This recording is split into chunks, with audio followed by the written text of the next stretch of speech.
Great essays don't just stop when they reach the word limit, they conclude. And that difference makes all the difference to how your professor feels when they finish reading your work. Here are my top tips for writing better essay conclusions.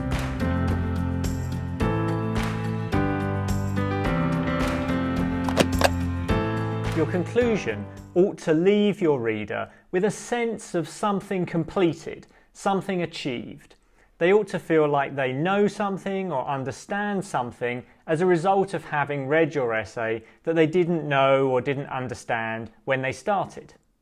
So the conclusion's a really important part of the essay because it's the place where you get to kind of package everything up, bring everything together, present it to your reader so that they know what they're taking away from the essay.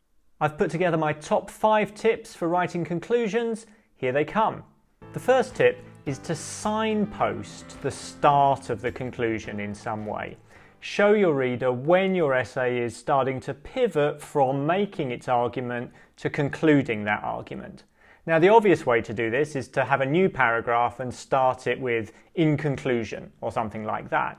You could also say "to sum up," "to conclude," "in the final analysis," or just "therefore."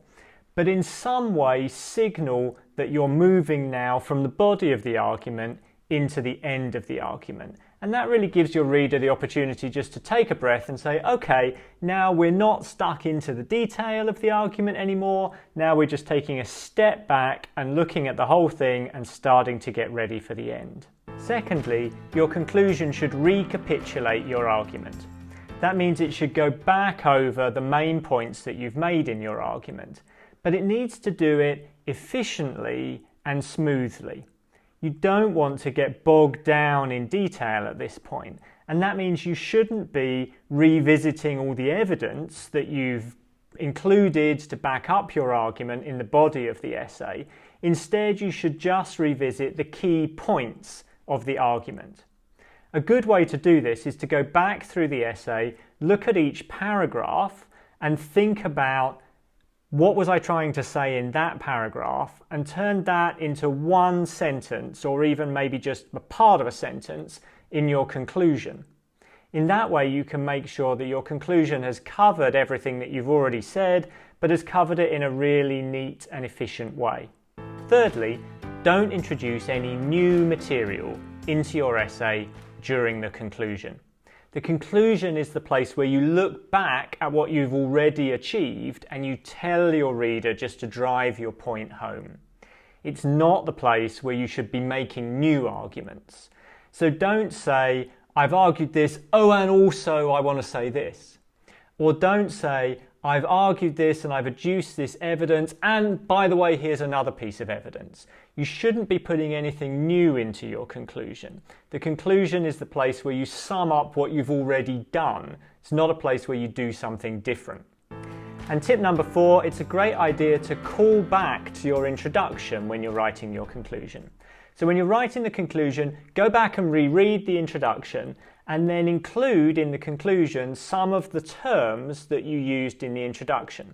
So you want your reader to have a sense that the introduction told them what you were going to accomplish and the conclusion reminds them that you have accomplished it.